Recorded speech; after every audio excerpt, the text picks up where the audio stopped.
আসসালামু আলাইকুম। আমি প্রায় ৬ বছর যাবৎ অনলাইনে স্টুডেন্টদেরকে গাইড করতেছি এবং বিজনেস স্টাডিজ নিয়ে কাজ শুরু করার পরে বাংলাদেশের সবচেয়ে ভয়াবহ স্ক্যামটা লক্ষ্য করা গেছে এই স্টুডেন্টগুলাকে নিয়ে। তোমার কি জানা আছে যে বাংলাদেশের প্রায় প্রতি বছর ১,২৫,০০০ মানুষজন বিজনেস স্টাডিজ থেকে এইচএসসি পরীক্ষা দেয়?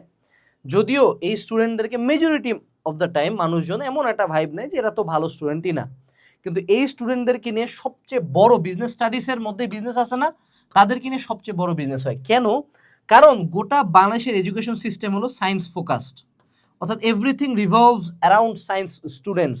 তাদের টিচার, তাদের কোর্স, তাদের বই, তাদের প্ল্যাটফর্ম, তাদের ভর্তি পরীক্ষা, ধাবি, বুয়েট, মেডিকেল, চবিরাবি, জাবি, গুচ্ছ কৃষি সবই হলো কি সায়েন্স। এইদিকে যে এই যে বিজনেস স্টাডিজের একটা বড় দল, এদেরকে নিয়ে যে এমন একটা ভয়াবহ স্ক্যাম হচ্ছে সেটা কেউ জানে না। সো আজকের এই ভিডিওতে সেই স্ক্যামটা আমি এক্সপোজ করবো এবং এই স্ক্যাম থেকে তুমি কিভাবে বাঁচবা, তুমি কিভাবে স্ট্র্যাটেজিক্যালি পড়াশোনা করে ভালো করে ফেলবা, সেটা তোমাদেরকে নিয়ে আমি আজকের এই ভিডিওতে জানাবো। সো আমরা প্রথমে আগে একটা মজার বিষয় লক্ষ্য করি। Accounting fetish. বাংলাদেশের পুরা বিজনেস স্টাডিজে আমাদের অ্যাকাউন্টিং আছে, ম্যানেজমেন্ট আছে, ফাইন্যান্সেস আছে, ইকোনমিক্স থাকে, অনেকের স্ট্যাটিস্টিক্স থাকে, অনেকের অন্যান্য সাবজেক্ট থাকে। Accounting, management, finance is quite common. আবার এখানে মার্কেটিং থাকে অনেকে, ঠিক আছে? এখন যে যেটা নেই সমস্যা নেই। অ্যাকাউন্টিং, ম্যানেজমেন্ট, ফাইন্যান্স, মার্কেটিং, এই চারটে হলো সবচেয়ে কমন চারটা সেট। এখন majority platform, majority teacher, majority বই, majority course, every single sheet revolves around accounting, accounting, accounting, accounting, accounting, accounting, accounting. তুমি কিন্তু সায়েন্সের পোলাপানকে সারাদিন শুধু ফিজিক্স পড়তে দেখো না। হ্যাঁ, ফিজিক্সে তাদের ইম্পর্টেন্স থাকে বেশি, বাট তারা কেমিস্ট্রিও পড়ে, তারা ম্যাথও পড়ে, তারা বায়োলজিও পড়ে। এই দেখো, অনলাইনে তুমি ফিজিক্স, কেমিস্ট্রি, ম্যাথ, বায়োলজি সবচেয়ে ফেমাস টিচারগুলোর নাম জানো না? তুমি অনলাইনে কি এমন কোনো টিচার পাবা যে ম্যানেজমেন্ট পড়ায় ফেমাস, ফাইন্যান্স পড়ায় ফেমাস, মার্কেটিং পড়ায় ফেমাস? না, সব হলো পড়া অ্যাকাউন্টিং। এখন তুমি বলতে পারো ভাই অ্যাকাউন্টিং তো সবচেয়ে হার্ড। এটাই হলো সবচেয়ে বড় ডাহা মিথ্যা কথা। এটার মধ্যে মিথ্যা কথা নেই। অ্যাকাউন্টিং হার্ড, এটা আমি অস্বীকার করতেছি না, কিন্তু এটাকে তোমাকে ডেলিভারিটলি হার্ড বানানো হয়েছে। কেন হার্ড বানানো হচ্ছে সেটা আমি দেখাবো একটু পরে। বাট এই যে অ্যাকাউন্টিং ফেটিশ, অ্যাকাউন্টিংয়ে মার্ক কত রে বাপ? 100। ম্যানেজমেন্টে মার্ক কত? 100। ফাইন্যান্সে মার্ক কত? 100। মার্কেটিংয়ে মার্ক কত? 100। ভর্তি পরীক্ষা অ্যাকাউন্টিংও আসে, ম্যানেজমেন্টও আসে, ফাইন্যান্সও আসে। কোনটাতে তো বেশি থাকে না? অ্যাকাউন্টিং, ম্যানেজমেন্ট দুইটা একে অপরের পরিপূরক, কিন্তু অ্যাকাউন্টিং নিয়ে এত মাতলামি ভাই। এবং মাতলামিটার সেকেন্ড স্টেজটা দেখাই তোমাকে, বুক ইস্যু। আচ্ছা বলো তো, যে এইচএসসির যে সায়েন্সের ফিজিক্স বই কয়টা? তারা পড়ে ফিজিক্সের ফার্স্ট পার্ট পরে একটা, ফিজিক্সের সেকেন্ড পার্ট পরে একটা। আল্লাহ দুনিয়ায় ভাই, তুমি তো এটা স্বীকার করবা যে ফিজিক্সের চেয়ে অ্যাকাউন্টিং তো ইজি, রাইট? তুমি তো এটা কখনো কারো সামনে দাঁড়ায় বলতে পারবা যে না ভাই অ্যাকাউন্টিং বেশি কঠিন, ফিজিক্স কম কঠিন? ফিজিক্স তো অ্যাকাউন্টিং এর চেয়ে কঠিন একটা সাবজেক্ট, রাইট? ভাই আমাকে ব্যাখ্যা করে বুঝায় বলো দেখি, কিভাবে তোমাদের অ্যাকাউন্টিং এর দুইটা পেপারে 4টা বই থাকে? হোয়াট দ্য ফাক, মানে কেন? এটা তোমার মাথায় কোশ্চেন আসে না যে তোমার সায়েন্সের পোলাপান ফিজিক্স এই সাইজের একটা বই পড়ে, এই দুইটা পেপারে শেষ, তোমার এই 4টা বই কেন ধরাইলো? কেন 4টা লাগবে তোমার? তুমি কি এমন, তোমার অ্যাকাউন্টিং কি ফির এমন কঠিন জিনিস তুমি পড়তেছো? কি এমন আসে পরীক্ষার হলে অ্যাকাউন্টিং আমার 4টা বই লাগবে? ফার্স্ট পার্টের প্রথম খণ্ড, ফার্স্ট পার্টের দ্বিতীয় খণ্ড, মানে ভাইয়া ব্যবসা তো ভাইয়া মানে এক্সট্রিম। এবং দেখ, ফার্স্ট পার্টের প্রথম খণ্ডে পেজ কয়ডে আছে? পেজ আছে হলো 811টা।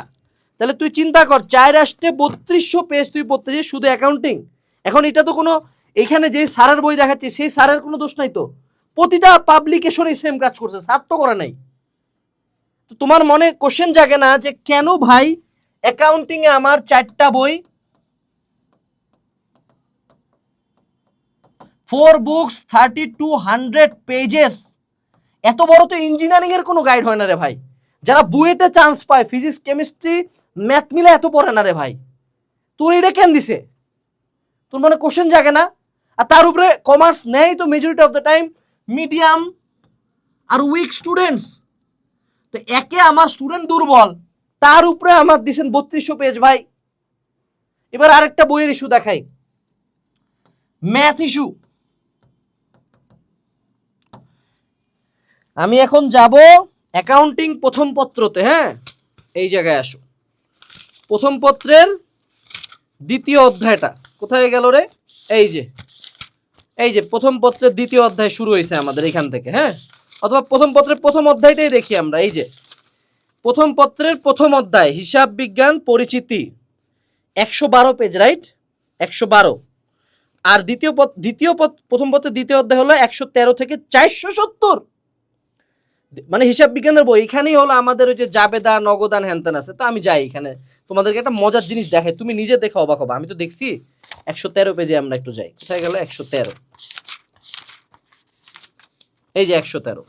এখানকার সবচেয়ে ইম্পর্টেন্ট হইলো আমাদের জাবেদা, জাবেদাই সবচেয়ে ইম্পর্টেন্ট, দেন নগদান, দেন হলো খতিয়ান। এই তিনটা ম্যাথই আসে, 3 টাইপের ম্যাথ আছে। এবং কেউ যদি 3 দুগুণে 6টা ম্যাথ কেউ যদি করে তার পাস হয়ে যাবে। আর যদি কেউ 6টার জায়গায় 12টা ম্যাথ করে তার প্লাস আসবে। কোনো যদি মানুষ আমার সাথে এটার অ্যান্টিতে লাগতে আসে, আমি বোর্ডের কোশ্চেন দিয়ে প্রুফ দিব। যাও, আমি তোমাকে একটু পরে দেখাবো, বোর্ডের কোশ্চেনও দেখাবো। তো বুঝো, এখানে তোমার এই চ্যাপ্টার চলতেছে এবং কন্টিনিউয়াসলি তোমাকে এখানে ম্যাথ দিচ্ছে, কিন্তু একের পর এক ম্যাথ, জাবেদার ছক, ম্যাথ। তোমার এই চ্যাপ্টারই কিন্তু চলতেছে, 470 পেজ পর্যন্ত তোমার এই চ্যাপ্টার।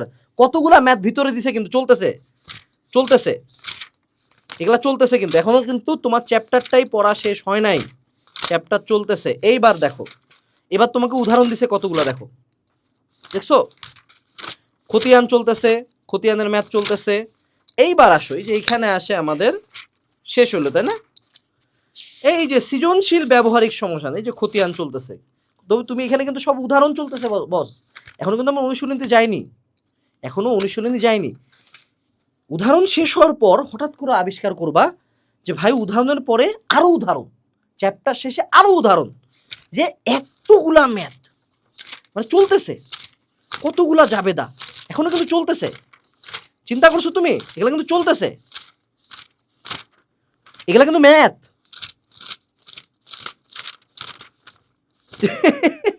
তারপর দেখো, এখানে কিন্তু ম্যাথগুলো দেওয়া শেষ হলো, দেন এক নজরের সংজ্ঞা, দেন গেস করো দেখি এরপরে কি দিবে। আবার গেস করো, আরো ম্যাথ, এই যে আরো ম্যাথ। আরে ভাই এটা পৃথিবীর কোন জায়গায় ভাই এটা হয় যে একটা চ্যাপ্টারে আমি প্রথমে উদাহরণ দিব, দেন আমি অনুশীলনীতে আরো ম্যাথ দিব, অনুশীলনী শেষ হওয়ার পর আরো ম্যাথ দিব। একটা চ্যাপ্টার, সিম্পলি বলো তো, হিসাব বিজ্ঞান প্রথম পত্রের দ্বিতীয় অধ্যায়টাতে, জাস্ট সেকেন্ড চ্যাপ্টারটাতে আমি 600 প্লাস ম্যাথ পাইছি, 600 প্লাস। একটা ম্যাথ 2 থেকে 3 পেজ। এইটা একটা স্টুডেন্ট দেখার পরে তার মাথা ঠিক থাকে? এইটা একটা স্টুডেন্ট দেখার পরে পড়তে পারবে? ও তো আতঙ্কগ্রস্ত হয়ে যাবে যে ভাই কেমনে পাস করবো।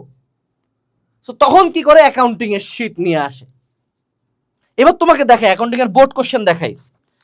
তুমি যে বলতেছো না, এই যে হিসাব বিজ্ঞান প্রথম পত্রের অধ্যায় 2, তোমার এখানে জাবেদা থেকে সবচেয়ে বেশি কোশ্চেন আসছে, খতিয়ান থেকে সেকেন্ড সবচেয়ে বেশি, আর ওই যে জাবেদা, দেখো জাবেদা খতিয়ান, এই কয়েকটা টপিক থেকে সবচেয়ে বেশি। দেখো তো সব কি জাবেদার উপর না? তাহলে তোমার জাবেদা থেকে সবচেয়ে বেশি কোশ্চেন আসছে কিনা। এখন তোমাকে দেখাই বিগত বছরের বোর্ডের কোশ্চেন, জাবেদার থেকে যদি আমরা রিপিটেশন বাদ দিয়ে তোলা শুরু করি তাহলে কয়টা হয়। কোথায় গেল আমাদের অ্যাকাউন্টিং? এই তো অ্যাকাউন্টিং প্রথম পত্র, এই তো অ্যাকাউন্ট হিসাব বিজ্ঞান পরিচিতি দ্বিতীয় অধ্যায়,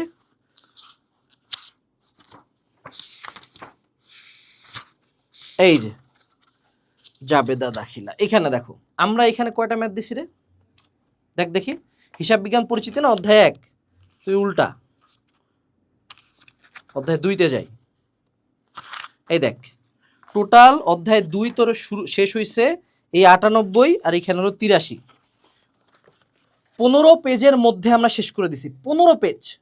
তোকে এখানে দিছে 400 পেজ,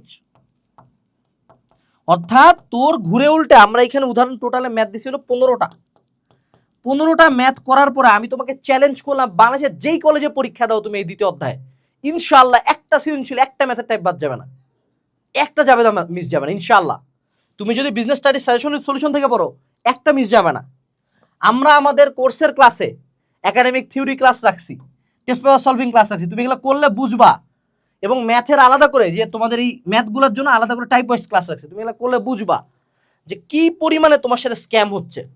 চিন্তা করছো যে যেখানে তোমার 15টা ম্যাথ করলে হয় সেখানে তোমাকে 600 ম্যাথ দিছে। তোমার মনে কোশ্চেন জাগে না যে কেন দিছে? কারণ ব্যবসা। আমার একটা বই যদি 400 টাকা হয়, 4টা বই তো 1600 টাকা, রাইট?